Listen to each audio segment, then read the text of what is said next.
जयंती मंगला काली भद्रकाली कपालिनी दुर्गा क्षमा शिवा धात्री स्वाहा स्वधा नमोस्तुते सर्वमंगलमांगल्ये शिवे सर्वार्थसाधिके शरण्ये त्र्यंबके गौरी नारायणि नमोस्तुते सर्वस्वरूपे सर्वेशे सर्वशक्ति समन्विते भयभ्यस्त्राहि नो देवी दुर्गे देवी नमोस्तुते भगवत्यै नमः पराम्बिकायै नमः। चलो चला जाए बाबा जी गुरु जी। लगा लिए पाठ? कोई दिक्कत नहीं? समझ में आ गया? आया। चलिए कौन कौन सूत्र देखे थे अंतिम पाठ में बाबू? अर्धम नपुंसकम हाँ। सप्तमी शौंडैहि हाँ और दिक् संख्ये संज्ञायाम। तीनों सूत्र देख और लिए। गुरु जी आगे के 2 सूत्र देखे थे वो। क्या? एक विभक्ति चा पूर्व निपाते निपाते और गुरोर उप नहीं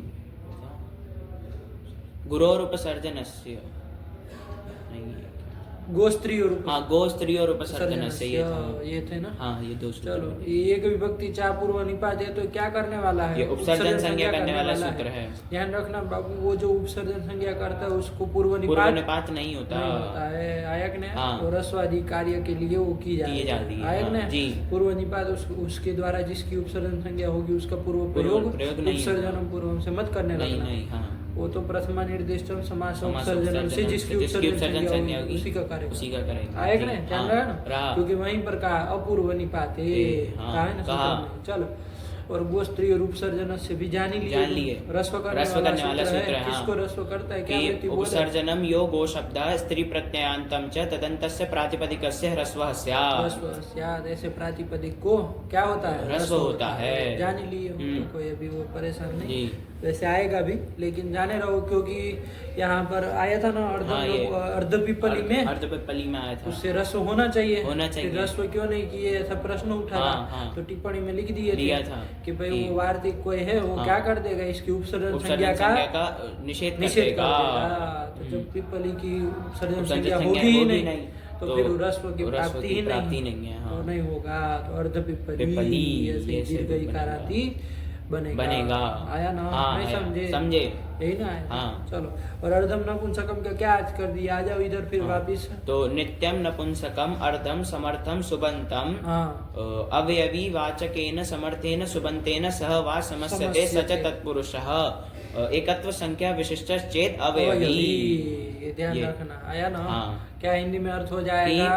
नित्य नपुंसक लिंग अर्ध जो सुबंत अर्ध सुबंत का तात्पर्य ध्यान में आ रहा है ना? अर्ध प्रकृतिक सुबंत बात वही होती है। शॉर्ट में हम लोग बोल देते हैं।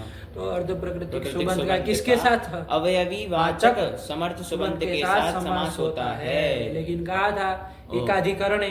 मतलब एकत्व संख्या विशिष्ट छेद अवयवी। एकत्व संख्या विशिष्ट यदि अवयवी होगा तभी होगा। देखो पिपल्याः अर्धम कहा तो पिपल्याः ये अवयवी जो है वो कैसा है? एकत्व संख्या विशिष्ट है। एकत्व संख्या विशिष्ट है। एक है। आया ना? नहीं ना? यदि पिपली नाम अर्धम ऐसा बोलते क्या बोलते? पिपली नाम अर्धम आया कि नहीं? तो पिपल्यो हो द्विवचन करते हैं तो बहुवचन करते तो फिर अवयवी जो है वो एकत्व संख्या विशिष्ट नहीं रहा तो बहुत संख्या विशिष्ट हो गया तो वहां पर समास नहीं होता। वहां फिर वाक्य ही रहेगा पिपली नाम अर्धम ऐसे ही रहेगा, समास नहीं होगा। ये भी जान ही लिए, कोई इतनी बड़ी बात तो ऐसा है नहीं। तो चलिए पिपल्याः अर्धम कर लिए। एक बार बोल लो जरा हल्के से, अलौकिक विग्रह वगैरह कर लो तो बढ़ जाए। कुछ है नहीं, चला नहीं। पिपल्याः अर्धम इति लौकिक विग्रह, पिपली गस अर्ध सु इति अलौकिक विग्रह। अब यहाँ समास कर लिया जाए। यहाँ पर क्या है? ये अवयवीवाचक समर्थ कौन हुआ?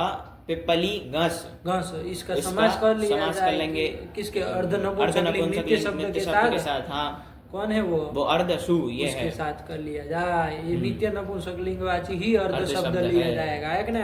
जो पुल्लिंग और नपुंसकलिंग दोनों लिंगों में चलता है उसके साथ नहीं लेना, वो असमांसवाची अर्ध शब्द। ये समांसवाची अर्ध शब्द समझ में आई गया।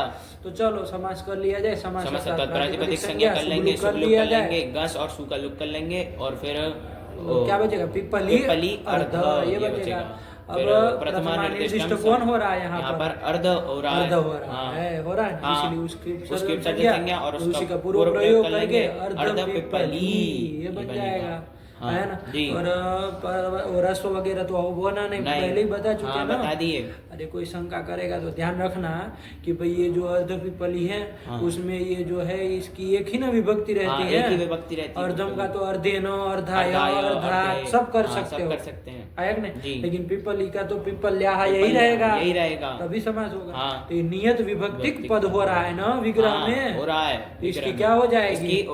एक विभक्ति चापूर्व निपाते से उपसर्जन संज्ञा होगी, लेकिन इसका पूर्व प्रयोग नहीं होगा, ये भी लगाए रखना साथ ही साथ। चलो, तो उपसर्जन संज्ञा हो जाएगी। तो अब एक विभक्ति चापूर्व निपाते से क्या होना चाहिए? नहीं, गोस्त्री और उपसर्जन से सूत्र से इसको ह्रस्व होना चाहिए, ह्रस्व होना चाहिए। ऐसी शंका कोई उठाए तो वार्ती को जो टीका में लिखा है, क्या लिखा है वार्ती? एक विभक्तो अषष्ट्यंत वचनम, एक विभक्ति अंत जो आपने कहा है कि विग्रह में या नियत विभक्ति पद, तो उसमें ध्यान रखना वो अषष्ट्यंत वचन करना, मतलब षष्ठी से भिन्न करना होना चाहिए। तो ये तो पिप्पल्या षष्ठ्यंत ही है, इसकी उपसर्जन संज्ञा नहीं होगी। चलो, तो ये रस्व बस्व होने की कोई बात ही नहीं है। तो चलो, क्या बन जाएगा? अर्ध पिप्पली। परवलिंग करोगे, पर में कौन है? पिप्पली, उसका क्या लिंग है? स्त्रीलिंग है। तो वैसे ही चलाओगे तो सु ला के क्या कर लोगे? तो अर्ध पिप्पली। क्या अर्थ हो जाएगा? पिप्पली का अर्ध भाग, समान भाग, आया कि नहीं? समान भाग बिल्कुल बराबर है ना। 100 का बराबर क्या होता है? 50-50 होता है ना, 50-50। तो वैसा होना चाहिए, तभी ना हो पाएगा। कम बेसी रहेगी तो नहीं होगा, फिर नहीं चल पाएगा। चलो, आया ना। चलो, अर्ध पिप्पली बन गया, सरल है ये, कुछ है नहीं बाबू। इसके बाद सूत्र आया सप्तमी शौंडाई। इसका भी अर्थ कर ही लिया। क्या कर लिया? सप्तम्यंतम समर्थम सुबंतम शौंडादिभिः समर्थैः सुबन्तैः सह वा समस्यते सच तत्पुरुषः। ये शौंडाई में चूंकि बहुवचन था, तो बहुवचन निर्देश होने से हमने क्या गण पकड़ा ना। यदि शौंड से खाली शौंड शब्द को ही लेना होता तो आचार्य क्या कहते हैं? शौंडेन ये कहते, लेकिन एक वचन न करके जो बहुवचन कर रहे हैं उससे समझ में आ रहा है कि शौंडादि गण यहाँ विवक्षित है। तो चलो, तो शौंडादि गण पठित शब्दों का क्या होता है? समर्थ सुबंध का सप्तम्यंत समर्थ सुबंध के साथ समास होता है। जैसे हम लोग उल्टा कर रहे हैं, पहले उसको बोलना चाहिए, क्योंकि के साथ सह उसके साथ तृतीया लगी है ना, तो ऐसे करना चाहिए। सप्तम्यंत समर्थ सुबंध का शौंडादि गण पठित समर्थ सुबंध के साथ समास होता है, और वो तत्पुरुष समास होता है। विकल्प से ही ना होता है, सही होता है। ध्यान रखना, ये वाह का ध्यान रखना पड़ेगा, जहाँ वाह आएगा तो बोलना पड़ेगा ना।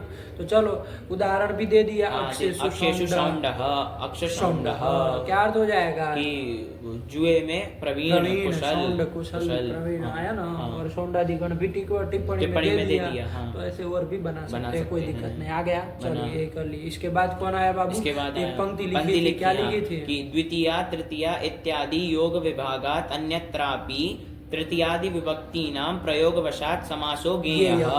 यही न कर लिया कि द्वितीय तृतीय जो आया ना, द्वितीय कहाँ? द्वितीय शितातीत पतित गतात्यस्त प्राप्तापन्नैः। तृतीय कहाँ पर? तृतीय तत्कृतार्थेन बहुलम। ऐसे आगे चतुर्थी तदर्थार्थ में जो चतुर्थी पंचमी बहनम पंचमी षष्ठी तो अलग है ही, उसमें कोई दिक्कत नहीं है। सप्तमी में सप्तमी है, इनका योग विभाग कर देना। योग विभाग की प्रक्रिया समझ में आए, वही सूत्र बना लेंगे।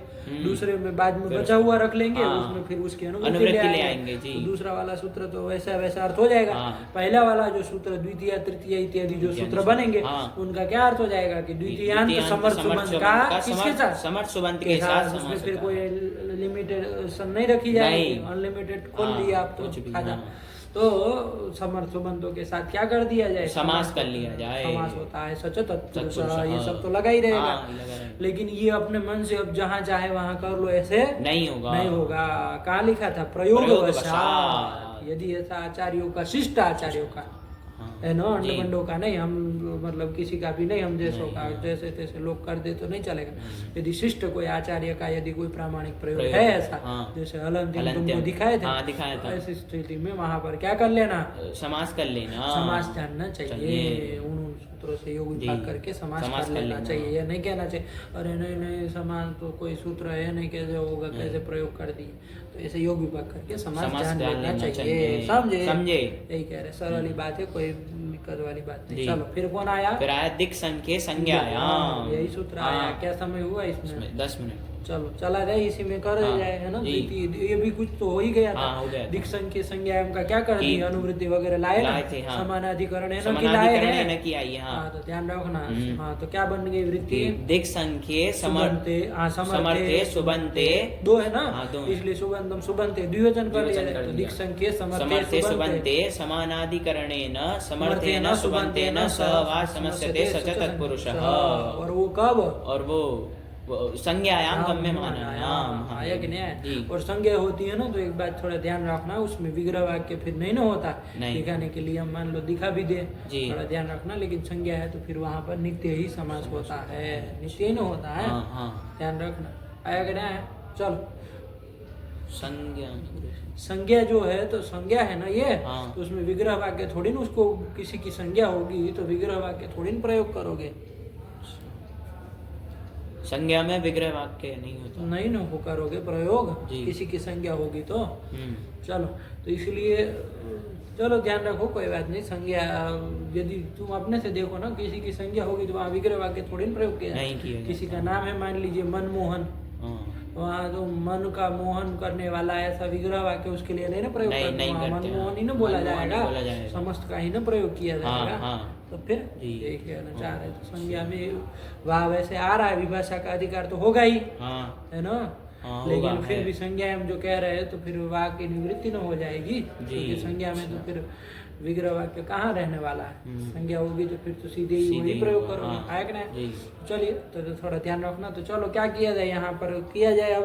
तो हिंदी में अर्थ बताओ जरा इसका, कि दिग्वाचक बोलो चाहे दिशावाचक बोलो, एक ही बात है। तो दिशावाचक और संख्यावाचक समर्थ सुबंत का समानाधिकरण समर्थ सुबंत के साथ समास होता है, और वो तत्पुरुष समास होता है, और वो संज्ञा गम्यमान होने पर होता है। वो पहले ही बोल लिया करो, उसको छोड़ना नहीं है, दूसरी बार छोड़ रहे थे। अरे संज्ञायाम गम्यमान, ध्यान से करना। आया कि नहीं? चलिए जैसे उदाहरण क्या दे दिया, पूर्वेषु कामशमी, ये उसका दे दिया, दिशावाचक सुबंत का किया, और संख्यावाचक सुबंत का दे दिया, सप्तर्षय ये दे दिया समास करके। तो चलो पूर्वेषु कामशमी का करो। क्या चला लिए थे ना, चला था नहीं चला था? तो करो इसका विग्रह बोलो, क्या बोला जाएगा? पूर्वाचासौ इशु कामशमी, यही ना किया। इसका लौकिक विग्रह क्या कर लिया जाए? पूर्वासु इशु कामशमी सु। आया कि नहीं? दोनों स्त्रीलिंग में है, इसलिए लौकिक विग्रह बोले तो वहाँ नहीं ना विसर्ग सुनाई दे रहा था, जी। अरे वो स्त्रीलिंग है तो हल्गियादि हो जाता है, आबंत मान के उसमें ज्ञंत मान के नहीं सुनाई दे रहा है, भ्रांति नहीं पालना है ना। अलौकिक विग्रह करते समय पूर्वासु ईशु कामशमी सु, यही हो जाएगा। ये ईशु कामशमी क्या है तो नीचे टिप्पणी में लिख दिए थे, ग्राम विशेष का, किसी ग्राम विशेष का नाम है, जैसे काशी है ना किसी ग्राम का नाम, वैसे ही ईशु कामशमी भी किसी ग्राम का नाम है। चलिए तो कर लिया जाए, पूर्वासु ईशु कामशमी सु। यहाँ घटावर्थ, तो यहाँ पर दिशा वाचक सुबंत हुआ हमारा पूर्वासु, उसका समानाधिकरण सुबंत के साथ। समानाधिकरण ध्यान में आया कि नहीं आया? समानाधिकरण मतलब कि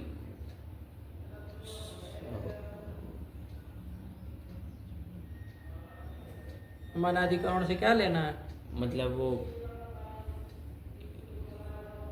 जो विभक्ति है वो एक ही समान होनी चाहिए, समान विभक्ति होना चाहिए। आया ना? चलो, अरे वैसे समानाधिकरण का आपने शाब्दिक अर्थ देखो। समानाधिकरण मतलब क्या? एक ही अधिकरण हो। जैसे मान लीजिए इस टेबल पे घट भी रखा है, और इसी टेबल पे पट भी रखा है ना, तो ये घट और पट दोनों क्या कहलाएंगे? समानाधिकरण कहलाएंगे, क्योंकि दोनों का अधिकरण क्या है बाबू? समान है, एक है। आया कि नहीं? तो ये दोनों घट और पट समानाधिकरण कहलाएंगे, समझ में? अब ऐसा वाला अर्थ तो यहाँ घटेगा नहीं। अरे यहाँ पूर्वासु और ईशु कामशमी सु, ईशु ईशु काम सम ईशु को समानाधिकरण कह रहे हैं ना, तो एक ही अधिकरण में रहने वाला ऐसा अर्थ है, तो सीधे सीधे घटाओगे तो कोई इस तरह से नहीं ना घटेगा, नहीं घटेगा। तो ध्यान रखना व्याकरण में हम लोग क्या करेंगे फिर, समानाधिकरण मतलब क्या कि समान विभक्त्यंत। अरे ये पूर्वासु में जो विभक्ति थी वही विभक्ति उसमें हो तो वो समानाधिकरण कहलाएगा। आया कि नहीं? आया, हाँ। तो पूर्वासु का समानाधिकरण ये बन रहा है कि नहीं बन रहा है? बन रहा है। आया कि नहीं? और वैसे भी देखो तो जो पूर्वा है वही ईशु काम समी, यही ना कहा था पूर्वाचासौ ईशु काम समी, जो पूर्वा है वही ईशु काम। पूर्वा का ईशु काम समी ऐसा अर्थ नहीं है, नहीं पूर्वा कुछ है उसका ईशु काम समी ऐसा कुछ नहीं, पूर्वा जो है वही ईशु काम समी है। ऐसे भी समझ में आ रहा है कि समानाधिकरण बन रहा है, एक ही ना पदार्थ है, एक ही पदार्थ। तो चलो ध्यान रखना समान विभक्ति अंश देखना है। आया ना? तो चलो इसी के साथ ईशु काम समी के साथ क्या कर लिया जाए, समास कर लेंगे, तत्पुरुष समास कर लेंगे। वो लेकिन कब होगा, जब संज्ञा गम्यमान होगी। तो संज्ञा न गम्यमान हो रही है, जो आगे रूप बनेगा आपका पूर्वेषु काम समी, वो संज्ञा ही ना है। जैसे उत्तर काशी जैसे संज्ञा है ना, वैसे ही पूर्वेषु काम समी ये संज्ञा ही है। इसलिए यहाँ पर समास हो जाएगा, वरना नहीं हो पाता। तो चलो यहाँ पर समास कर लिया जाए। और ये समास कौन सा समास कहलाएगा, ये कौन सा समास कहलाएगा? यही नहीं पता, अब यही भाव नहीं तत्पुरुष समास कहलाएगा। तो कौन समास कहलाएगा? तत्पुरुष समास। क्या सोच रहे हो, क्या सोच रहे थे? उसमें गुरुजी तत्पुरुष का भेद वो कर्म। अरे ये सब क्यों अंडपंड तुम लगे हो उसमें करने के, अभी अपना दिमाग क्यों लगा रहे हो उसमें? अरे ध्यान रखो कौन सा समास, सच तत्पुरुष कहा है ना, तो ध्यान रखो जितना कहा है जी, तो तत्पुरुष समास ही है। आया कि नहीं? तो चलो तत्पुरुष समास कर लिया, समास प्रातिपदिक संज्ञा और दोनों सु का लुक कर लेंगे, सुपोधातु प्रातिपदिक सूत्र से। और फिर प्रथमा निर्दिष्टम समासोपसर्जनम, इस सूत्र से किसकी उपसर्जन संज्ञा? पूर्वा की उपसर्जन संज्ञा कर लेंगे, उसका प्रयोग कर लेंगे। पूर्वा ईशु काम समी, यहाँ तक बन जाएगा। अब पूर्वा ईशु काम समी में संधि कर देते, लेकिन एक ठो वार्तिक बताया थे, तद्धितार्थोत्तर पदे में आ रहा है ना, सर्वनामनो वृत्ति मात्रे पुंवद भावः। और समझ में आया इसका कि सर्वनाम जो शब्द है उसको क्या होता है, पुंवद भाव होता है। लेकिन कहाँ पर? वृत्ति मात्र, वृत्ति मात्रे, सब वृत्तियों में, सकल वृत्तियों में। पांच वृत्तियां होती हैं। कृत तद्धित समासैक शेष सनाद्यंत धातु रूपाः पंच वृत्तयः। इन पांचों वृत्तियों में तो एक यहाँ कौन सी समास वृत्ति है? यहाँ पर सर्वनाम जो पूर्वा है उसको पुंवद भाव हो जाए। पुंवद भाव का मतलब क्या बाबू, ये पुल्लिंग में जैसा रूप होता है वैसा ही रूप कर दो। तो ये तो पूर्वा में, तो इसका मतलब क्या हो जाएगा, टाप की क्या हो जाएगी, निवृत्ति हो जाएगी, है ना? तो चलो निवृत्ति कर दो, तो पूर्वा ईशु काम समी, अब संधि कर ली जाए। कोई फर्क तो वैसे पढ़ना जाना नहीं था, लेकिन फिर भी कर लिया जाए। तो पूर्व ईशु काम समी गुण कर लिया जाए, पूर्वेषु काम समी, और इसे सु लाया जाए, लाएंगे तो उसका अलग लोप कर लेंगे, क्योंकि ईशु काम स्त्रीलिंग था तो स्त्रीलिंग ही चलाएंगे, अलग लोप करके पूर्वेषु काम समी बना रहे। संज्ञा है किसी के, है ना? क्या है ये? संज्ञा है, नाम है किसी जो ग्राम विशेष का नाम हो जाएगा, नहीं हो जाएगा? हो जाएगा। पूर्वेषु का जैसे उत्तर काशी है ना, उत्तर काशी है, ये क्या है? ये संज्ञा है, संज्ञा है ना। ये नहीं कि काशी का उत्तर भाग की, ऐसा नहीं है, नहीं संज्ञा है। चलो तो वैसे ही ये भी है, तो इसलिए हो जाएगा। लेकिन ध्यान रखना, अभी एक बात लगे आज समझो, पिछले पार्ट में भी हल्का फुल्का बताए थे, अब थोड़ा ध्यान से समझो। ये जो तुमने किया पूर्वाचासो ईशु काम समी, ये किया ना विग्रह, किया तुमने। तो इसमें तो समाज देखो, अगले पार में एक सूत्र आ रहा है, कौन आ रहा है? विशेषणम विशेष्येण बहुलम, इस पृष्ठ में इस साइड में आ रहा है, विशेषणम विशेष्येण बहुलम। आया ना? कितने पद है देख लो बाबू, 3 पद है। विशेषणम इति प्रथमैकवचनान्तं, विशेष्येण इति तृतीयैकवचनान्तं, बहुलम तो प्रथमैकवचनान्त कर ही सकते हो, कोई दिक्कत नहीं है। तो देख लो, तो प्रथमांत और तृतीयांत पद मिल गया, तो तुम अपने से अब वृत्ति बना ही लोगे। हमको 2 ही चाहिए, 2 ही चाहिए। विशेष्यम सुबंध, विशेषणम सुबंधम, विशेषेण समर्थेन सुबंतेन सह बहुलम समस्यते, बाकी जो तो बहुलम कह देंगे। आया ना? अब उसका अपना कोई प्रयोजन रहेगा। सच तत्पुरुष आया कि नहीं? नहीं समझे? क्या अर्थ कर लिए कि विशेषण का, विशेषण जो सुबंध होगा उसका विशेष्यवाचक सुबंध के साथ क्या होता है? बहुलता से समास होता है। यही तो कर लिया। अब यहाँ पर देखो तुम्हारा ये पूर्वा ईशु काम समय में देख लो जरा। पूर्वा ईशु काम समी, पूर्वा जो है वो आपका विशेषण है कि नहीं है? है। और विशु काम समी जो है वो विशेष्य है। हाँ। तो विशेषण का विशेष्य के साथ समास हो ही जाता, उस सूत्र से नहीं हो जाता। हाँ, हो जाता नहीं हो जाता, हो जाता। हाँ। समास तो वो सूत्र कर ही देता वाला आया ना। तो सिद्ध था ना समास करना। हाँ, सिद्ध था। किसके द्वारा सिद्ध था? ये विशेषणम विशेष्येण बहुलम इस सूत्र के द्वारा सिद्ध था। तो सिद्धि सति यो विधि आरभ्यते। कौन विधि आरभ्यते? दिक् संख्या संज्ञायाम। वो नियमाय कल्पते, नियम के लिए होती है। हाँ। नियम सूत्र है ये, ध्यान रखना। क्या है ये? नियम सूत्र है। नियम सूत्र, क्योंकि समास तो सिद्ध न था। हाँ, सिद्ध था इस सूत्र से। विशेषणम विशेष्येण बहुलम, इसको जब आएगा तो अच्छे से पढ़ेंगे, लेकिन हल्का फुल्का ध्यान आ गया। हाँ, आया कि विशेषण विशेषवाचक समर्थ सुबंध के साथ बहुलता से समास होता है। तो समास कर लिया जाता है, उसी के द्वारा हो जाता है भाई। सिद्ध था। तो यहाँ पर ये सूत्र फिर आरंभ किया जा रहा है समास करने के लिए। तो नियम कर रहा है। तो क्या नियम कर रहा है? तो वही पंक्ति लिख दी थी। क्या लिखी थी? शुरुआत में लिखी थी ना, संज्ञायाम एव इति नियमार्थम सूत्रम। कि संज्ञायाम एव कि दिशावाचक और संज्ञावाचक सुबंध का समानाधिकरण सुबंध के साथ यदि समास होगा तो कब होगा? संज्ञा गम्यमान होने पर ही होगा, अन्यथा नहीं होगा। नहीं होगा। यही नियम करना आया कि नहीं? संज्ञायाम एव, संज्ञा में ही होगा। मतलब किसका संज्ञा में? ध्यान रखना, पूरा बोलना। कि दिशावाचक और संख्यावाचक सुबंत का यदि समानाधिकरण के साथ समास करेंगे तो वो संज्ञा में ही होगा, संज्ञा गम्यमान होने पर ही होगा। यदि संज्ञा नहीं होगी तो नहीं होगा। नहीं होगा। जैसे देखो आगे एक प्रत्युदाहरण भी दे दिया, उत्तरा वृक्षा। कि उत्तर में स्थित जो वृक्ष आया कि नहीं? किसी की उत्तर दिशा में स्थित जो वृक्ष है। तो देखो उत्तराहा वृक्षाहा, ये था। आया कि नहीं? तो यहाँ पर भी ना देखो, यदि ये नियम नहीं करते तो ये उत्तराहा ये विशेषण है, वृक्षाहा ये विशेष्य है। तो विशेषण का विशेष्य के साथ समास होने लगता कि नहीं होने लगता? होने लगता। लेकिन अब नहीं होगा। क्यों? क्योंकि देखो ये उत्तरा जो है वो क्या है? दिशावाचक है, संख्यावाचक है, दिशावाचक सुबंध हुआ। उसका वो समानाधिकरण सुबंध कौन होगा? वृक्षा। समानाधिकरण है ना। अरे समानाधिकरण का बहुवचन है, तो समानाधिकरण सुबंध के साथ समास होगा। लेकिन कब होगा? जब संज्ञा गम्यमान होगी तभी होगा। तो ये किसी की संज्ञा नहीं ना है। नहीं। अरे उत्तर वृक्ष तो इसको भी यहाँ मान लीजिए, यहाँ से जो उत्तर में वृक्ष है उसको भी कहे। कोई अन्य जगह पे उत्तर में जो वृक्ष रहेगा उसको भी कहेंगे। किसी विशेष वृक्ष विशेष का नाम नहीं ना है। नहीं। हाँ। उत्तर काशी पूर्वेश काम समी इसकी तरह ये उत्तर वृक्ष किसी का नाम नहीं ना है, संज्ञा नहीं ना है। सबको कह सकते हैं। अरे उत्तर में किसी के भी उत्तर में जो वृक्ष रहेगा उसको कहेंगे उत्तरा वृक्षा। तो नाम नहीं ना है किसी का? नाम नहीं है, संज्ञा नहीं है। इसलिए अब यहाँ पर समास नहीं होगा। नियम करने का फल मिला। मिला। यही तो है बात। ठीक हुआ। मिला। चलिए, यही कह रहा है संज्ञायाम एव इति नियमार्थम सूत्रम। ये नियम करने के लिए क्या है? ये सूत्र है, नियम सूत्र है ये। समझे? ठीक हुआ। कोई पूछे कि समास सिद्ध किसके द्वारा था? विशेषणम विशेष्येण बहुलम सिद्ध था। सिद्धे सति आरभमान विधि ये हुई। दिक् संज्ञायाम। तो ये नियमाय कल्पते, नियम के लिए होगी। तो नियम यदि करेंगे तो क्या नियम करेंगे? तो ध्यान रखना कि संज्ञायाम एव दिक् संख्ये सुबन्ते समर्थेन समानाधिकरणेन सुबन्तेन सह समस्यते। संज्ञायाम एव ये लगाए रखना, संज्ञा में ही होगा, है ना?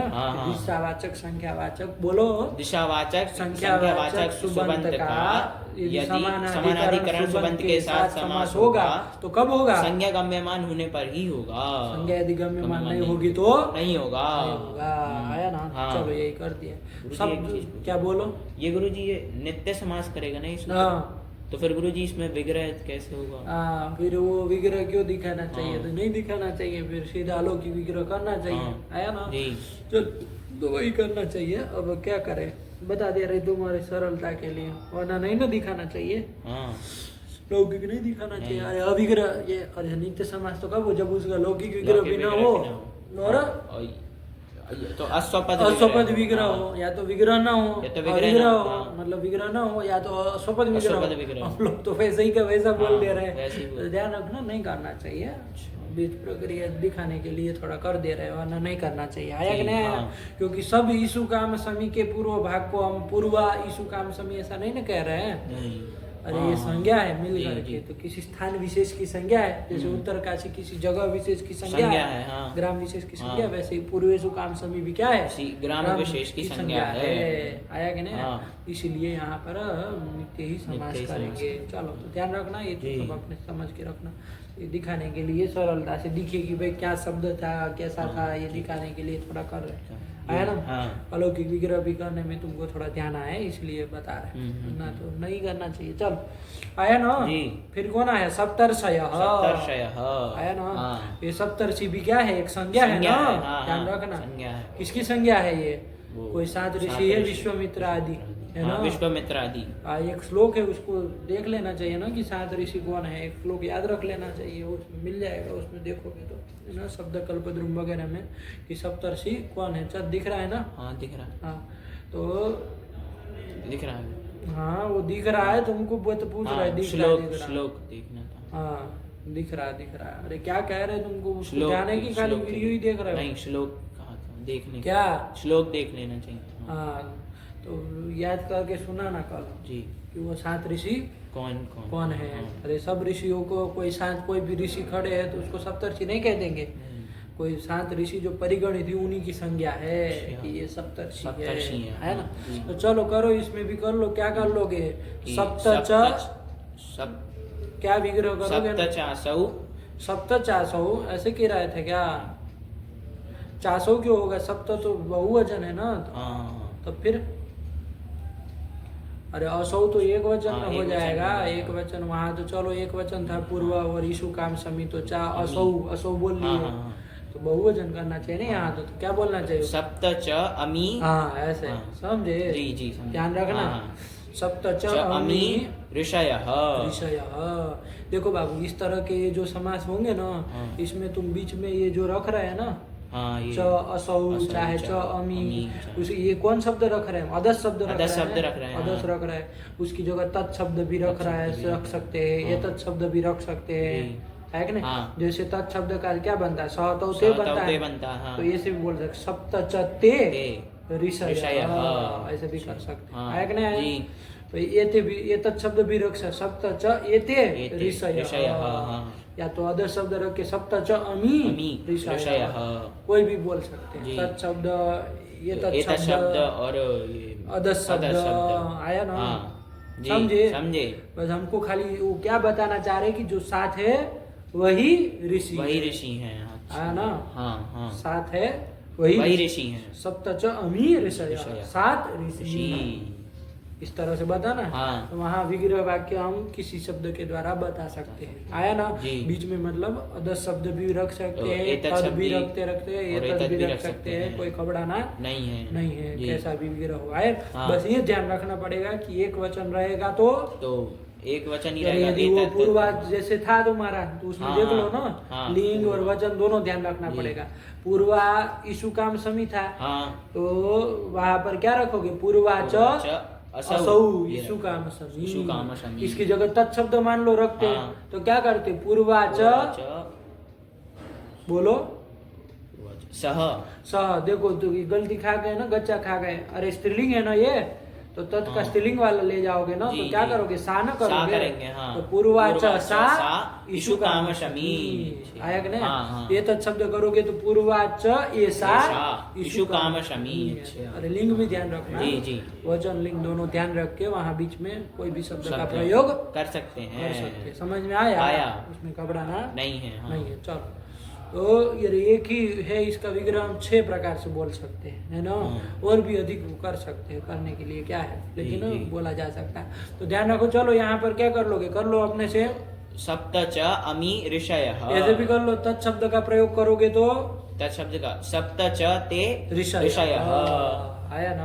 तो चलो 7 ऋषि यही ना कहना है, यही कहना। तो चलो अलौकिक विग्रह करो। अलौकिक विग्रह करेंगे। सप्तंसु ऋषि नहीं रुसु सु कैसे हो जाएगा? नित्य बहुवचनांत नित्य बहुवचनांत है ना। सप्तन जस ऋषि जस यही कर लिया जाए। अब यहाँ पर घटावर्थ क्या है? ये यहाँ पर दिशावाचक है, नहीं संख्यावाचक सुबंध हुआ। सप्तन जस उसका समानाधिकरण सुबंध कौन हुआ?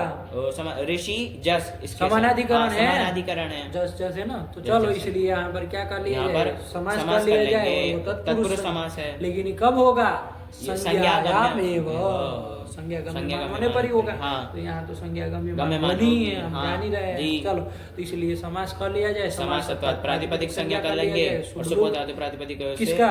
जस जस इन दोनों का लुक कर लेंगे। तो क्या बचा? सप्त ऋषि ऋषि ये बन गया। दीर्घ क्यों बोल रहे हो? ऋषि नहीं ह्रस्व। सप्त ऋषि यही ना बना।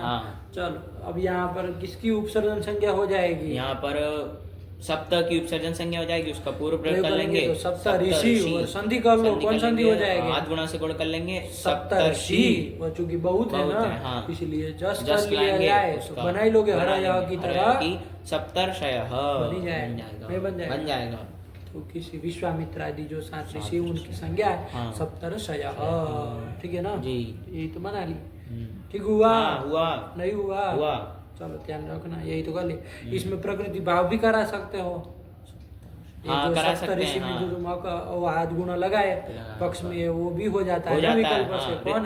नित्य कहा। तो क्या बना सकते हो रूप? सप्त प्रकृति भाव हो जाएगा तो क्या करोगे? सप्त ऋषि अलग अलग रहेगा, फिर जस लाओगे। अब प्रातिपदिक क्या बना? सप्त ऋषि ये बना। तो अब यहाँ पर जस ला करके क्या बना लोगे? सप्त। बोलो क्या हुआ यहाँ पर? कि मतलब क्या रीत्य कह का अर्थ बोलो? रीति परे पदांता अकह प्रागवद्वा। ये ना वृत्ति हुई। अरे एक अक्षर नहीं छोड़ना है उसको। ब्रह्म वाक्य की तरह वृत्ति याद रखनी है, उसमें कोई फेर बदल अपने मन से नहीं करनी है। क्या हिंदी में अर्थ होगा? कि मतलब ह्रस्व रिकार परे रहते पदांत अक को ह्रस्व होता है, विकल्प से ह्रस्व होता है ना। तो देखो यहाँ पर पदांत और रीत ह्रस्व रिकार कौन पर में है? ये ऋषि का री। तो उस परे रहते पदांत कौन है? तकार उत्तरवर्ती अकार। ये पदांत कैसे है? कोई कहे तो अंतर्वर्ती विभक्ति को मान करके है, तो उसको क्या हो जाएगा? ह्रस्व हो जाएगा। वो ह्रस्व है ही तो ह्रस्व फिर भी कर लिया जाए। और ह्रस्व का विधान सामर्थ्यात् न स्वर संधि। स्वर संधि नहीं करेंगे तो किसको स्वर संधि नहीं करेंगे? ये तकारोत्तरवर्ती जो अकार है उसी को ना स्वर संधि नहीं करेंगे। तुम तो आगे सबको रोक दे रहे हो। उधर तो ऋषि जस में तुम अलग अलग सब कर दिए। अब ऋषि और जस का अस बचा तो अस को तुम कह दिए विसर्ग करके अह। अरे वहाँ थोड़ी ना प्रकृति भाव हुआ है, किसको हुआ? ध्यान रखो ये शब्द में तकारोत्तरवर्ती आकार। उसी को ना रस्व किए थे, उसी को स्वर संधि नहीं होगी। बाकी तो करते रहो। ये थोड़ी नहीं कि एक जगह हुआ था पूरे में अब बोलेंगे ही नहीं हम। ध्यान रखो। हुआ समझे कि नहीं बात को? ब्रह्म सब जो पढ़े तो निकालो इन सबों को। इसको ये सब हो जाते हैं, पढ़ते पढ़ते ये सब पढ़ जाते हैं। तो भ्रम नहीं रखो। अरे जिसको प्रकृति भाव किया उसी को ना वो करेंगे, संधि नहीं करेंगे। अरे वो रस्व करने का मतलब ही यही हुआ ना। रस्व तो वरना था ही वो। तो फिर अरे प्रकृति भाव ही ना उसका वो चरम वो निकला। वही रस्व करने से क्या निकला लाभ? मतलब उसको अन्य कोई और कार्य नहीं होगा। आया ना। चलो तो करो यहाँ पर। तो अब क्या कर लोगे? संधि न कर लोगे? आगे संधि का तो रूप बनेगा सप्त ऋषयः। ये बनेगा। आया सप्त ऋषयः। ऐसा भी पक्ष में बना सकते हो। बना सकते हैं। और यदि जब वो रस्व नहीं करेगा, ऋत्य का रस्व नहीं करेगा तब तो फिर क्या हो जाएगा? वहाँ पर आद गुणा से गुण कर लेंगे तो सप्तर्षयः बन जाएगा। सप्तर्षयः बन जाएगा। ठीक हुआ? तो ये दो बन जाएगा। ध्यान रखना, ये अलग संधि की बात थी तो बता दी। हो गया। और ये संज्ञा है इसलिए समास हो गया।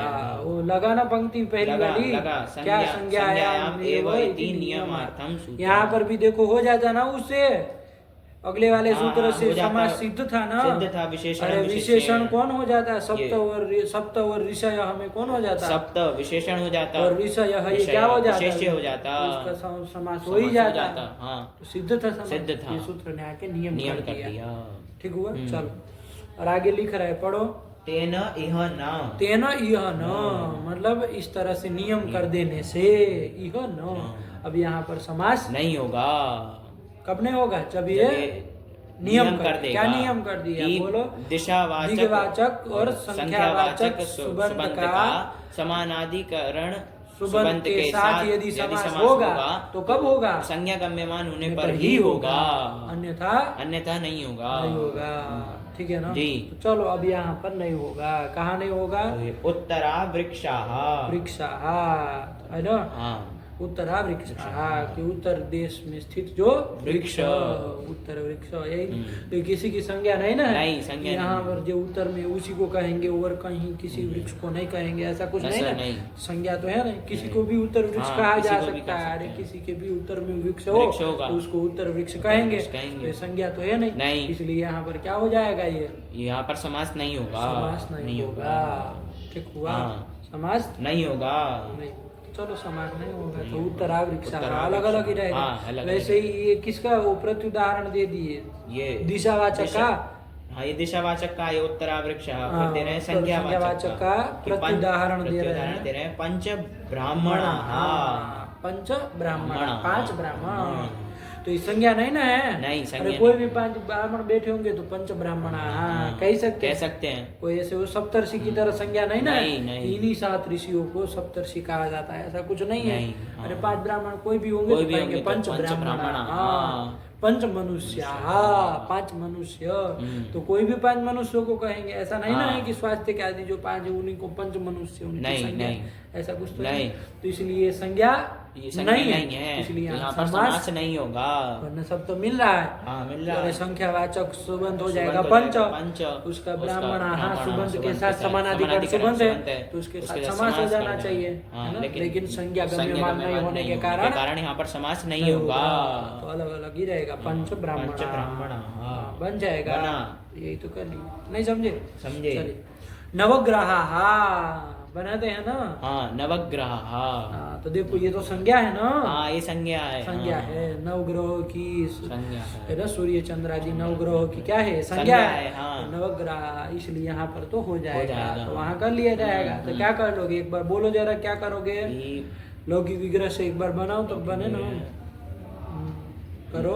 नव च अमी बोलो, चाहे तत्शब्द करोगे तो ते। तो नव च ते ग्रहा, ये कर लोगे। अलौकिक विग्रह क्या कर लोगे? विग्रह करेंगे नवन जस और ग्रह जस ये कर लिया जाए। समास घटाओ, पहले अर्थ घटाओ तब न होगा। तो यहाँ पर संख्यावाचक सुबंत हो जाएगा नवन जस, उसका समानाधिकरण सुबंत के साथ ग्रह जस के साथ समास हो जाएगा।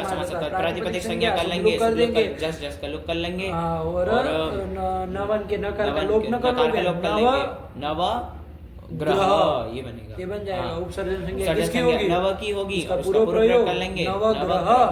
और इसे क्या लाएंगे? जस लाएंगे बहुवचन करके क्या बन जाएगा? नवग्रह बन जाएगा। ये संज्ञा है, इसलिए यहाँ हो जाएगा, है ना? तो चलो ऐसे ही जहाँ संज्ञा होगी वहाँ हो जाएगा, कोई दिक्कत नहीं है। आया ना? चलो फिर आया क्या सूत्र आया अगला? तद्धितार्थोत्तर। ये बैठ गए ना बाबू? एक बार दिक् संख्या संज्ञा का एक बार बोलो ध्यान से। ये चीज नियम वाला शायद नहीं बताए थे पिछले पाठ में, ये नहीं चला था ना? उत्तरा वृक्षा पंच ब्राह्मण, समझ में आ गया? आया। एक बार बोलो इसको जरा। दिक् संख्या संज्ञायाम का अर्थ बोलो, वृत्ति बनाओ अपने से। दिक् संख्या संज्ञायाम, दिक् संख्ये समर्थे सुबन्ते समानाधिकरणेन समर्थेन सुबन्तेन सह समस्यते संज्ञायाम गम्यमानायाम एव जोड़ोगे तब ना नियम बना है, पता चलेगा। संज्ञायाम गम्यमानायाम एव सच तत्पुरुष वगैरह तो जोड़ी लोगे, उसमें कोई बात ही नहीं। आया ना? क्या हिंदी में अर्थ करोगे? अर्थ भी ध्यान में बोलना। दिशावाचक अथवा संख्यावाचक सुबंत का समानाधिकरण सुबंत के साथ यदि समास होगा तो संज्ञा गम्यमान होने पर ही होगा, अन्यथा नहीं होगा। है ना? फिर आगे सूत्र आया तद्धितार्थोत्तर पद समाहारे च। यही सूत्र आ गए। ठीक है ना? समय क्या हुआ? समय बोलो। 43। चल रहा है ना, चला जाए आगे। चला जाए। चलो तद्धितार्थोत्तर पद पद समाहारे च, तो दो ही तो पद है बाबू। समाहारे तक सप्तम एक वचनांतम च इति अव्ययम्, ये हो जाएगा। ये देखो तद्धि सप्तम्यंत जो है ना ये बना है ना समाहारे, तो उसमें कौन कौन है? तद्धितार्थ, उत्तर पद और समाहार। इन तीनों का कौन सा द्वंद्व कर लिया जाए? यहाँ पर इतरेतर द्वंद्व। तब फिर इतरेतर द्वंद्व में क्या होता है? इतरेतर द्वंद्व में तो वो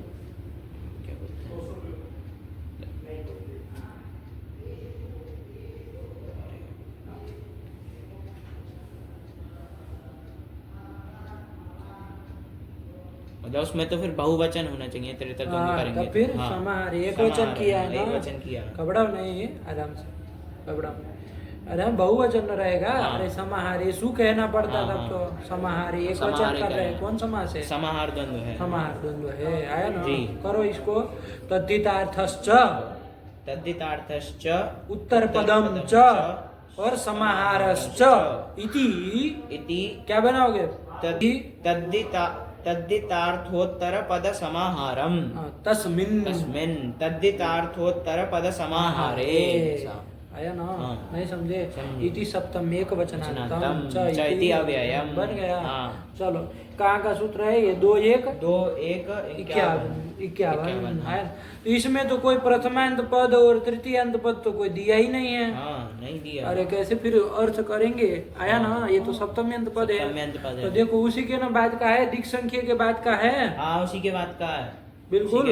वो 85-51 है, तो वही ले आओ। उसमें जो था वही संज्ञायाम छोड़ देना। अब क्या करेंगे संज्ञायाम का? वो तो नियम कर दिए, वहाँ गया।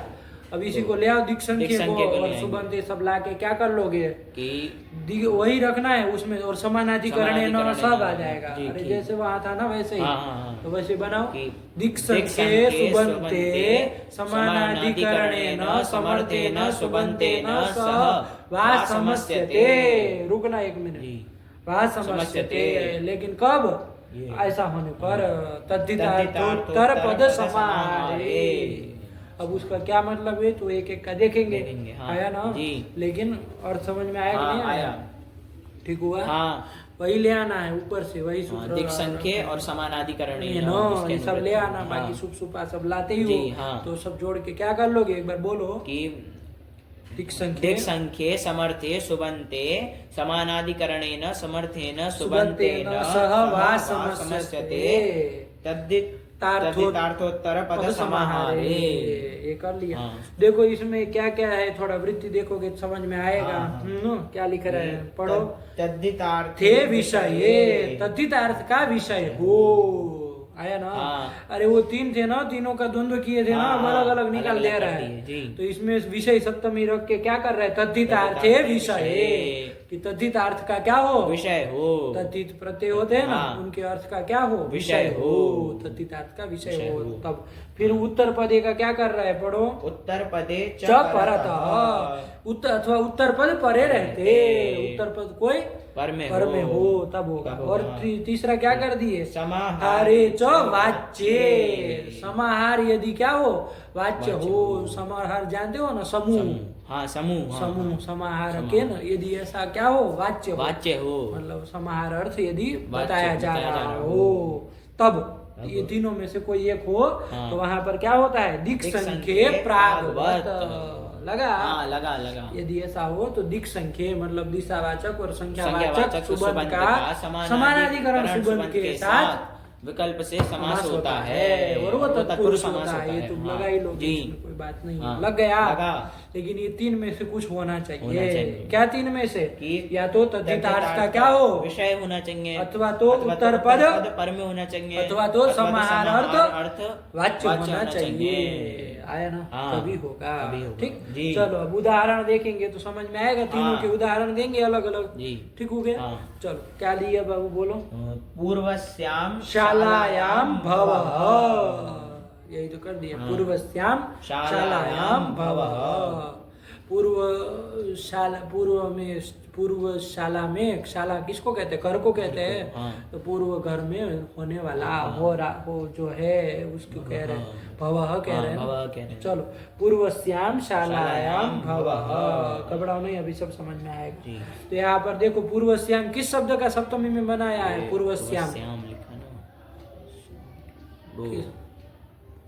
पूर्व शब्द का, पूर्व का तो पूर्वस्मिन न बनेगा बाबू, पूर्वस्याम बनाया है, स्त्रीलिंग में बनाया, स्त्रीलिंग में बनाया तो पूर्वा, पूर्वा का ध्यान रखो। अरे पूर्व का तो पूर्वस्मिन बनेगा, पूर्वा का बनाया है। तो पूर्वा का सप्तमी में बनाया ना, तो पूर्वा घी, और शाला का भी वही है ना सप्तमी, शाला घी, यही नहीं करोगे। आगे भवः लिख दिया है बाबू। तो ये भवः ध्यान रखना, एक सूत्र आएगा उधर तथित में, तत्र भवः। क्या है? तत्र भवः। वो क्या कहता है? सप्तम्यंत प्रातिपदिक से, शॉर्ट में अभी बता रहे हैं क्या? सप्तम्यंत प्रातिपदिक से भव अर्थ में अणादि प्रत्यय होते हैं। तथिता के अधिकार में अणादि प्रत्यय करने वाला क्या है? सूत्र है। तो अणादि प्रत्यय होता है, किस अर्थ में होता है? भव अर्थ में होता है ना। भव अर्थ में क्या होता है? अण प्रत्यय होता है। तो वो अण जो तद्धित प्रत्यय है उसका ये अर्थ है। क्या है ये? अर्थ है। कौन? भव। देखो तद्धितार्थ का विषय हुआ, तद्धितार्थ का विषय हुआ, तो वही दिखाने के लिए भव जोड़ रहा है, वरना तो हमको भी भव को क्या लेना देना था? अरे समास करना था, पूर्व और शाला का ही कर लेते हैं। भव जोड़ने की, विग्रह में जोड़ने की कोई जरूरत नहीं थी। लेकिन जोड़ रहे क्या है? किस लिए जोड़ रहे? बता रहे कि तद्धितार्थ का विषय है। भव जो है वो तद्धित प्रत्यय, जो अणादि प्रत्यय, जो तद्धित प्रत्यय है उसका ये क्या है? अर्थ है। तो तद्धितार्थ का विषय हो गया। तो इसलिए यहाँ पर अब समास हो जाएगा। समझे? इसीलिए भव जोड़ा जा रहा है ना। तो चलो करो, पूर्वस्याम शालायाम भवः, यही कर लिया। ये भव ये तद्धित प्रत्यय जो आगे करेंगे ना बाबू, उसका अर्थ है, ध्यान रखना। तो तद्धित अर्थ का विषय हो गया। अब यहाँ पर क्या कर लिया जाए? दिशावाचक सुबंध का समानाधिकरण सुबंध के साथ समास किया जाए। यहाँ दिशावाचक सुबंध कौन होगा? पूर्वागी, ये होगा, हो जाएगा ना? हो जाएगा।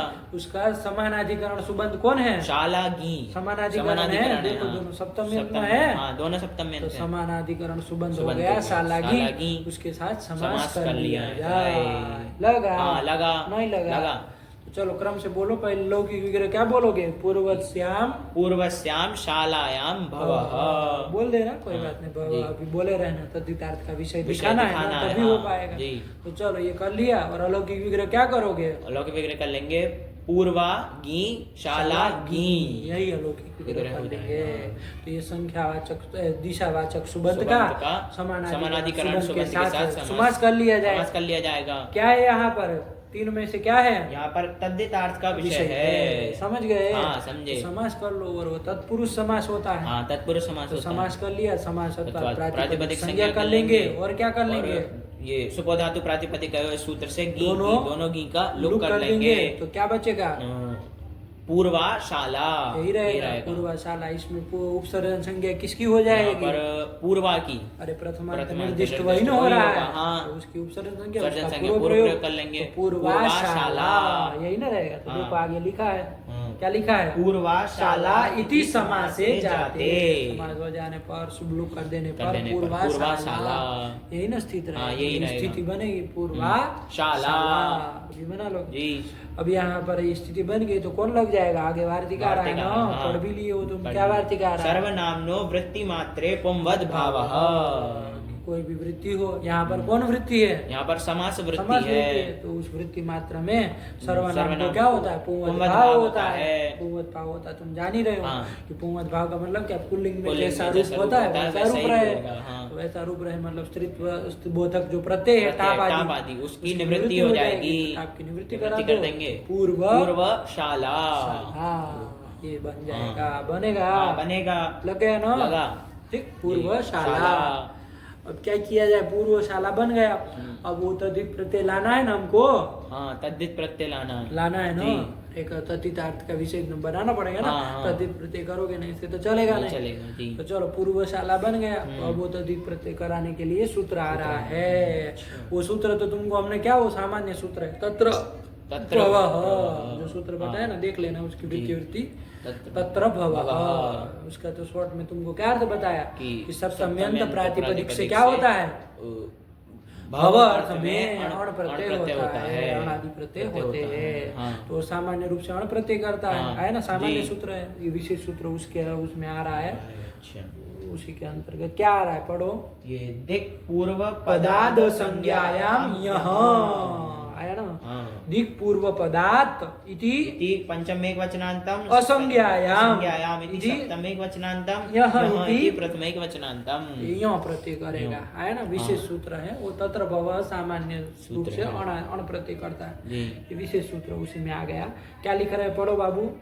अस्माद् भवाद्यर्थे यह स्याद् असंज्ञायाम।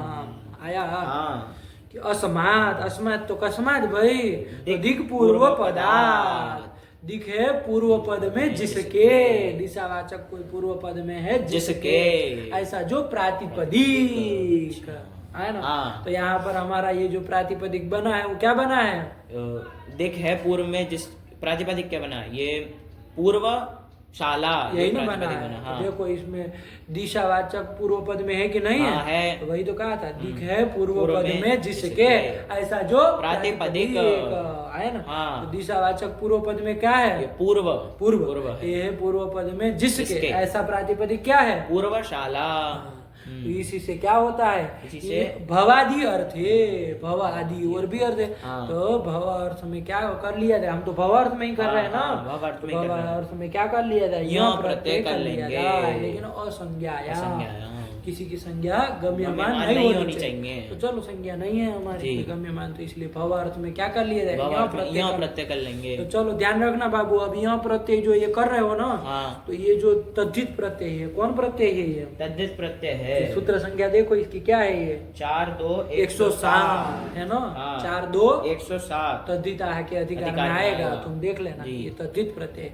और तद्धित प्रत्यय के विषय में ध्यान रखना बाबू, वो तद्धित प्रत्यय की उत्पत्ति सीधे प्रातिपदिक से नहीं होती है, सुबंत से होती है। किससे होती है, सुबंत से होती है, सुबंत से ही हुआ, सुबंताद तद्धितोत्पत्ति ही, सुबंताद तद्धितोत्पत्ति ही। अभी तद्धित प्रकरण जब आएगा पढ़ेंगे तो समझ में आएगा, लेकिन ध्यान रखना कि सुबंत से ही तद्धित की उत्पत्ति होती है। तो सीधे ही तुम ये पूर्वशाला बना है, सीधे ही उससे यहाँ प्रत्यय नहीं कर सकते, नहीं करेंगे, सुबंत से ही करेंगे। तो चलो, तो वो तत्र भव के उसमें ही आया है ना, अधिकार में ही आया है, तो कैसे करेंगे, सप्तम्यंत प्रातिपदिक से ही करेंगे। सप्तम्यंत, तो इसलिए यहाँ पर पूर्वशाला से शाला से न करके क्या करेंगे, पूर्वशाला गी, इससे ये करेंगे, है ना, गी है ना, पूर्वशाला गी। और आगे अब कर लिया जाए भव अर्थ में कौन प्रत्यय कर लिया, प्रत्यय कर लेंगे, प्रत्यय कर लिया जाए। किससे कर लिया जाए, इसी सूत्र से कर लिया जाए, दिक् पूर्व पदाद संज्ञायाम यह, इसी से भव अर्थ में यह प्रत्यय कर लिया जाए। तो कर लो, स्थिति क्या बन जाएगी, पूर्वशाला गी यो, ये कर लेंगे। यो प्रत्यय में देख लो बाबू, यो में यो कार्य क्या हो जाएगी, सूत्र से संज्ञा हो जाएगी, प्रत्यय के आदि में है ना। तो चलो, प्रत्यय के आदि में यकार की संज्ञा, लोक कर क्या बचेगा, और रहेगा, तो क्या स्थिति बनेगी, पूर्वशाला गी अ, स्थिति बन जाएगी। अब ये जो समुदाय है कैसा समुदाय, तद्धितांत है, तद्धितांत है। तद्धितांत होने के कारण कृत समासाष्ट से इसकी प्रातिपदिक संज्ञा हो जाएगी, चल रहा है ना, प्रातिपदिक संज्ञा हो जाएगी। तो क्या हो जाएगा, अब सुख का लुक हो जाएगा, सुख का लुक कर देंगे, तो आप इसे गी का क्या कर दो, लुक हो जाएगा, सुख धातु प्रातिपदिक लुक कर देंगे, तो क्या बचेगा, पूर्वशाला अ, ये स्थिति बन जाएगी। बनी, बना नहीं बनी, बना, वही तो कह रहे थे। लग गया ना सूत्र, यह प्रत्यय करने वाला, दिक् पूर्व पदाद संज्ञायाम यह, अस्माद, अस्माद मतलब दिक् पूर्व पदार्थ, मतलब इनमें कि दिक् है पूर्व में जिसके, पूर्व पद है जिसका, ऐसे प्रातिपदिक से, ऐसे बोलोगे तब ना होगा। दिक् है पूर्व पद जिसका, ऐसे प्रातिपदिक से, प्रातिपदिक से नहीं होता है, सुबंत से ही होता है। तो ऐसे प्रातिपदिक प्रकृति की जो सुबंत ऐसे लंबा चौड़ा बनती है, सद्धित जो सूत्रों की वृत्ति है ऐसे ही बनती है। जब आएगा तो देखेंगे, ठीक। चलो, तो ये कर लिया जाए, तो यहाँ प्रत्यय कर लिया, ये सब कर लिया, यहाँ का आ रहा, पूर्वशाला तद्धितांत की प्रातिपदिक संज्ञा कर ली और शुक्ल कर लिया तो स्थिति बनी पूर्वशाला ये बन गया। अब आगे एक और सूत्र आ रहा है, उसको पढ़ लिया जाए। क्या आ रहा है? तद्धितेषु अचामादेहे, तद्धितेषु अचाम आदेहे, 3 पद है। तद्धितेषु इति सप्तमी बहुवचनांतम, अचामिति प्रथम एकवचनांतम। अचाम प्रथम एकवचनांत कैसे? अच का अचाम प्रथमा में बनेगा। नहीं, वो षष्ठी बहुवचनांतम। और आदेहे आदेहेति प्रथम एकवचनांतम। आदि का आदे सब जगह प्रथमा एकवचन तुमको कहाँ से आ रहा है? आदि का आदे बनता है। आदि का आदेहे पंचम एकवचनांतम। पंचमी करके क्या करेंगे हम? अरे आदे है अचो वृद्धि लिखा है ना, आदि अच को वृद्धि, तो षष्ठी एकवचनांतम। ध्यान से बोलो, क्यों अंडरस्टैंड बोल रहे हो? ये सब चीजें गलती क्यों कर रहे हो? ध्यान से बोलो कि तद्धितेषु इति सप्तमी बहुवचनांतम, अचामिति षष्ठी बहुवचनांतम, आदेहेति षष्ठी एकवचनांतम। षष्ठी एकवचनांतम आया ना। 3 पद है। वृद्धि देखे तो समझ में आए क्या कहना चाह रहे। वृद्धि करने वाला सूत्र है, ये तो जान ही लिए। क्या है देखो, इति च तद्धितेषु, इत अथवा णित तद्धित प्रत्यय परे रहते। आया? यहाँ पर कोई तद्धित प्रत्यय कैसा पर में है? है। कैसा? इत तद्धित प्रत्यय। अरे यहाँ इत है जिसका, ऐसा तद्धित प्रत्यय, अथवा तो ण है इत जिसका, ऐसा तद्धित प्रत्यय परे रहते। अचाम आदे रचो वृद्धि स्यात्। अचाम ऐसा प्रत्यय परे रहते जो अंग कौन बन रहा है आपका यहाँ पर? पूर्वशाला यही ना बन रहा है। इसमें इस अंग के जो अच, कितने अच है इसमें? तो 4 ठो अच लग रहा है हमको तो। 4 है ना। अरे ऊ है, अ है, आ है, फिर आ है ना। तो 4, तो इन अचो, ये अच तो 4 अच हुए। उस अचाम मध्य, उन अचों के मध्य में जो आदि अच कह रहे हैं ना। आदि अच कौन है? आदि अच है उसको वृद्धि हो आया ना। अरे इत अथवा णित तद्धित प्रत्यय परे रहते जो अंग के अच, ना। अरे किसके अच लेना है? तो अच किसके अच लेने हैं? तो किसी के भी नहीं लेना, अंग के अच लेना। अंग है पूर्वशाला, उसके जो अच वो 4 है। उसका जो आदि अच, उसमें जो आदि अच कौन है? वो है। तो उसको वृद्धि हो, यही कह रहा। वृद्धि पढ़ो ध्यान से, अलग अलग तो ध्यान रहे। इति णिति च तद्धितेषु अचाम आदेहे अचो वृद्धि स्यात्। कि अचो में जो आदि अच, उसको क्या होती है? उसको वृद्धि होती है। अच में जो आदि अच है उसको वृद्धि होती है। लेकिन कब? इत तद्धित प्रत्यय परे रहते। यहाँ इत तद्धित प्रत्यय पर में तो अच तो 4 है। उसमें जो आदि अच कौन है? वो है। उसको वृद्धि कर लो। वृद्धि होती है औ कौन सी की जाएगी? तो ऊ को औ वृद्धि कर लो तो क्या बन जाएगा? पौर्वशाला। पौर्वशाला यही तो बन जाएगा। पौर्वशाला ये बन जाएगा। लगा कि नहीं आया? वृद्धि करने वाला सरल सूत्र है, बार बार आता है। तद्धित की प्रक्रिया में ये सूत्र आता ही रहता है। इधर प्रत्यय जैसे ही तद्धित परे रहेगा तो अचों के मध्य में आदि अच को क्या हो जाएगी? वृद्धि हो जाती है। तो वही कर लिया। पढ़ लो सूत्र वृद्धि पढ़ो। तद्धितेषु अचामादेहे इति णिति च तद्धितेषु अचाम आदेरचो वृद्धि स्यात्। हो गया? ऐसे क्यों पढ़ रहे हो? वृद्धि स्यात् ऐसे क्यों पढ़ रहे हो? इति णिति च तद्धितेषु अचाम आदेरचो वृद्धि स्यात्। ये कर लिया ना। चलो फिर कौन एक सूत्र लिख दिया? क्या लिख दिया? यस्येति च। यही हमारी स्थिति क्या बनी है? ध्यान रखो। पौर्वशाला ये स्थिति बनी है। अब लगा दिया यस्येति च, है ना। यस्येति च क्या कहता है? ईकारे तद्धिते च परे। मतलब क्या कहता है कि दीर्घ इकार अथवा तद्धित परे रहते हैं। दीर्घ इकार तो नहीं है पर में। क्या है पर में? तद्धित पर में है। तद्धित प्रत्यय पर में है। तो क्या होता है? भ संज्ञक के अवर्ण और उवर्ण का। अरे अवर्ण और यस्य कहा है ना। यस्य लोपः का है ना। यस्य में यह कैसे बनेगा? अरे ऊ रहेगा तो थोड़ी ना होगा। नहीं अकार होगा। तो ई वर्ण और अवर्ण इन दोनों का क्या होता है? अवर्ण ई वर्ण का लोप होता है। आया ना। अरे भस्य इवरमो वर्णयो लोप कहता है ना, ईकार है तद्धिते च परे। तो चलो यहाँ क्या पर में है? यहाँ पर तद्धित पर में है। तो यहाँ किसका लोप कर लिए? यहाँ क्या है? यहाँ पर तो हमारा भसंज्ञ, ये पूर्व पौर्वशाला भसंज्ञक है ना, भसंज्ञक है। और देख लेना तुम, यची भम से भसंज्ञा होगी, ये सब तुमको आना चाहिए, कल पूछेंगे। और इसके अवर्ण का, कौन है अवर्ण? अवर्ण आ है ना। अरे अवर्ण से तपरकरण थोड़ी न किया है, सब ले लिए, आकार का लोप कर दिया जाए तो क्या स्थिति बनेगी? पौर्वशाल मिला दो, पौर्वशाल, ये बन गया। ये तद्धितांत है ना, तद्धितांत है, प्रातिपदिक है, तो इससे सु लाएंगे, सु का क्या कर देंगे? ऋतु सर कर देंगे, तो क्या बन जाएगा? पौर्वशाल। तो वही तो बनाया होगा, पौर्वशाल बन गया। चल बना, तो पौर्वशाला क्या अर्थ हो जाएगा इसका? पूर्वस्याम शालायाम भवः,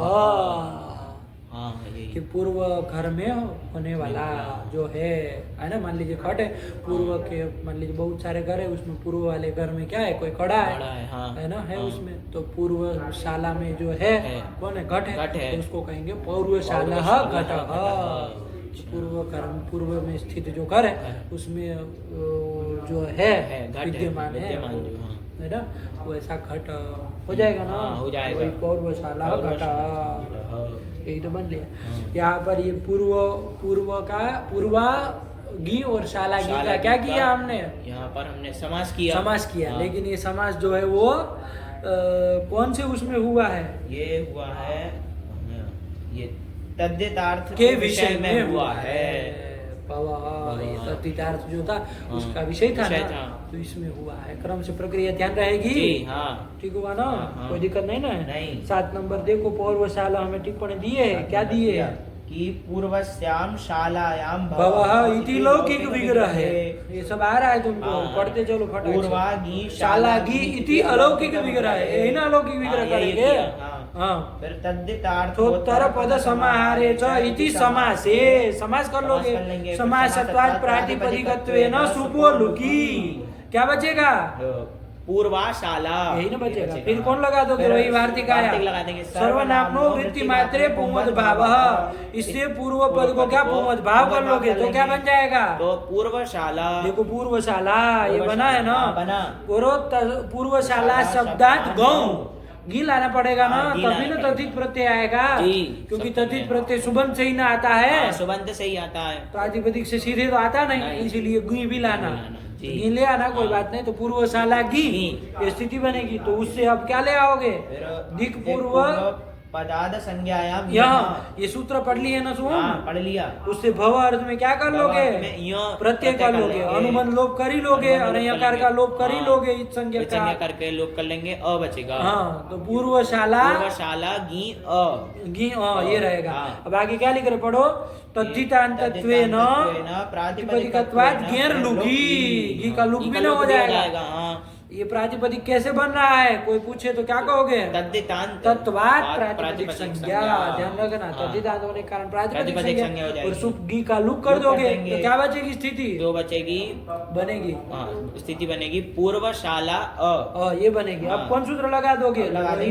तद्धितेष्व चामादेहे, इससे क्या कर लोगे? अरे इत प्रत्यय परे रहते, इत तद्धित परे रहते, ध्यान से बोलो, इत तद्धित प्रत्यय परे रहते, अचो के मध्य में जो आदि अचू है उसको वृद्धि कर लेंगे, तो क्या बन जाएगा? पौर्वशाला, यही ना कर लो, वही जो लिखा था, इति आद्य चो वृद्धौ, और इन्होंने यस्य तिच नहीं लिखा, सीधा स्वाधिकार्य लिख दिया, लेकिन यस्य तिच लगाओगे ना, तो यस्य तिच लगाओगे तो आकार का क्या कर लोगे? कर लेंगे, लोप कर देंगे, तो और फिर सु आदि लाके स्वाधिकार्य करके क्या बन जाएगा? सर करके पौर्वशाला, तो वही जो लिखा स्वाधिकार्य पौर्वशाला इति सिद्धम, प्रक्रिया लिख दी है। आया ना क्रम से? नहीं आया, ध्यान रखना। ये टीचर नहीं लिखे है, लेकिन लगा देना, सरल ही है, वो तो आना ही चाहिए। चलो, पौर्वशाला हो जाएगा।